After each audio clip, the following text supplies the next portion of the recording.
Friends, हम लोगों ने बाल विकास के 25 क्वेश्चन देख लिए हैं पहले से ही। अब हम लोग आज उसके आगे के क्वेश्चनों को करेंगे, यानी 26 से लेकर के आगे चलेंगे। 26वां क्वेश्चन हमसे ये कह रहा है कि निम्न में से किसकी भूमिका पूर्व बाल्यावस्था में बालक के संवेगात्मक विकास हेतु सबसे ज़्यादा महत्वपूर्ण होती है। तो इसका जो आंसर होगा, इसमें पहले दे रहा है कि अध्यापकों की, संगी साथियों की, पड़ोसियों की और माता पिता की। तो पूर्व बाल्यावस्था में जो सबसे ज़्यादा इंपॉर्टेंट रोल होता है वह होता है माता पिता की, यानी ऑप्शन नंबर 4 हम लोगों का सही होगा।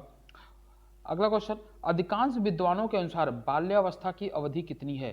तो बाल्यावस्था की अवधि कितनी है हमसे ये पूछा जा रहा है। तो 5 से 10 वर्ष नहीं होगा, और ये होगा 6 से 12 वर्ष तक। 6 से 12 वर्ष तक का जो टाइम पीरियड है ये हमारा है बाल्यावस्था की अवधि होती है। फिर हमसे काल व ब्रूस ने बाल्यावस्था को क्या माना है? काल और ब्रूस ने बाल्यावस्था को क्या माना है? तो इन लोगों ने इसे समस्यात्मक काल नहीं माना है, मिथ्या परिपक्वता का काल नहीं माना है, जिज्ञासा काल नहीं माना है, बल्कि इन्होंने इसको क्या माना है? इन्होंने इसको 28 में 2 अनोखा काल माना है। ठीक है। फिर हमसे बाल्यावस्था को मिथ्या परिपक्वता काल कहा जाता है।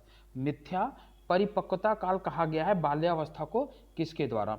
ठीक है ना, रॉस ने कहा है, कार्ल एंड ब्रूस ने कहा है, एना फ्रायड ने कहा है, या क्रो एंड क्रो ने कहा है। तो ये हमारा ऑप्शन होगा नंबर 1 सही, यानी रॉस ने कहा है। क्वेश्चन नंबर 30 हमसे ये पूछ रहा है कि बाल्यावस्था में पाई जाने वाली प्रवृत्ति या प्रवृत्तियां कौन कौन सी हैं? कौन कौन से कैरेक्टर्स हैं जो हमारे पाए जाते हैं बाल्यावस्था में?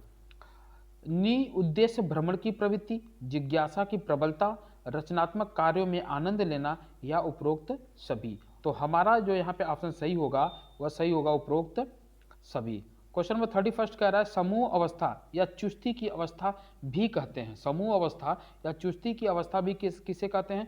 शैशवावस्था को नहीं कहते हैं, प्रौढ़ावस्था को नहीं कहते हैं, किशोरावस्था को नहीं कहते हैं, ये कहते हैं हम लोग बाल्यावस्था को।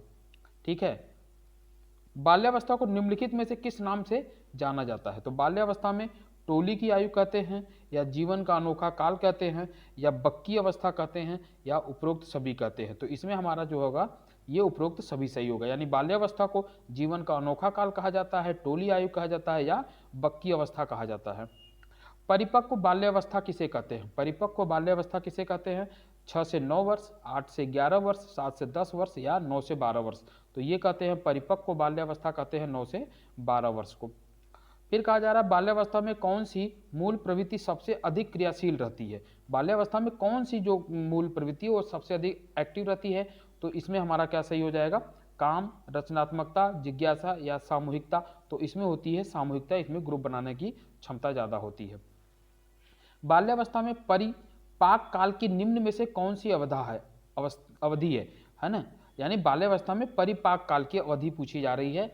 तो इसकी जो अवधि होगा, आंसर होगा 12 से 14 वर्ष, 14 से 16 वर्ष, 10 से 12 वर्ष, या उपरोक्त में से कोई नहीं। तो इसमें ऑप्शन नंबर 3 सही होगा, और 10 से 12 वर्ष। ठीक है। Question number 35। क्वेश्चन नंबर 36 ये कह रहा है कि बाल्यावस्था में बालकों को साहसिक यात्राओं की किताबों को या कहानियों को सुनने में क्या होता है? आज्ञाओं में अनुशासन के गुण उत्पन्न होते हैं, भय के संवेग समाप्त होते हैं, उत्साह का संचार होता है, और यही सही है। अगर आप कहानियों को सुना रहे हैं तो उनके अंदर उत्साह का संचार होगा।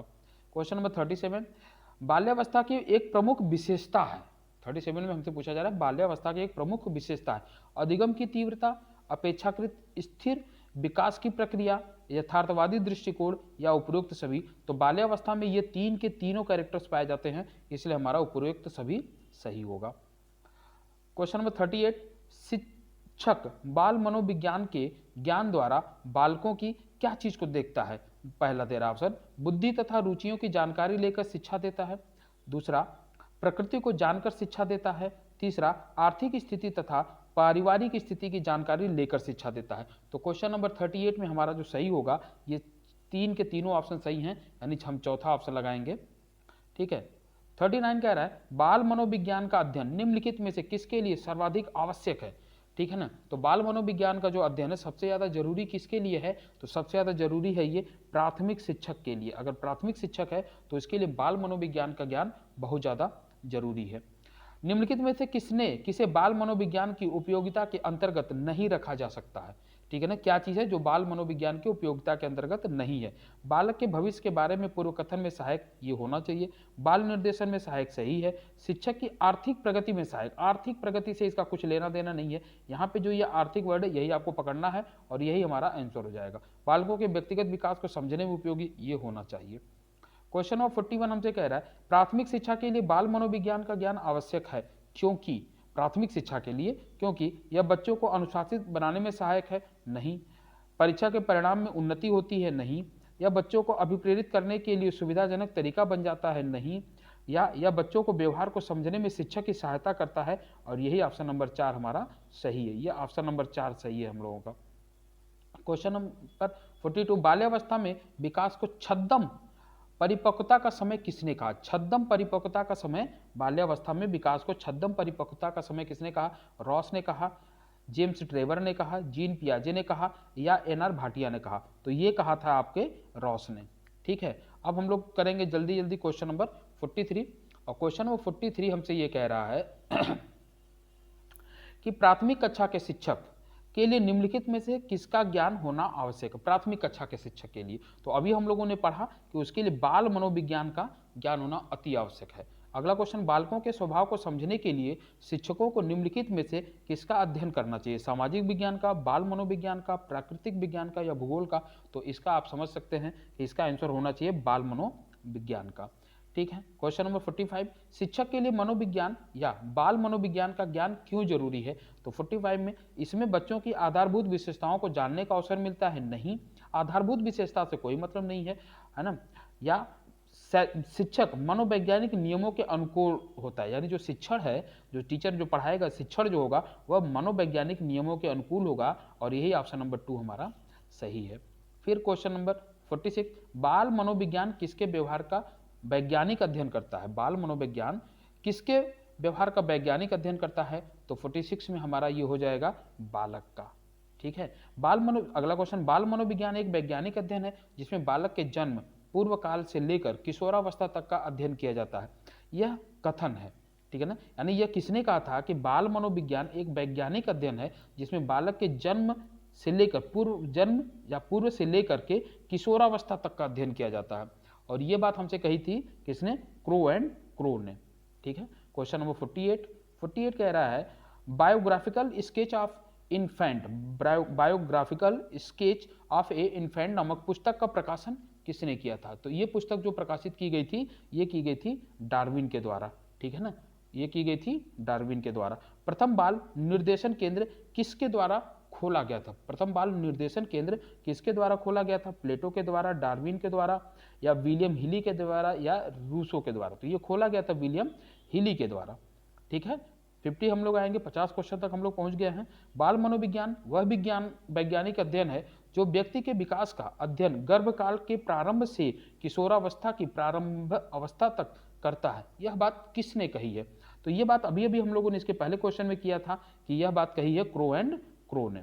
ठीक है, क्वेश्चन नंबर 51, बाल मनोविज्ञान मनोवैज्ञानिक विज्ञान की वह शाखा है जिसमें जन्म से परिपक्व अवस्था तक विकसित हो रहे मानव का अध्ययन किया जाता है। यह परिभाषा किसने दिया है?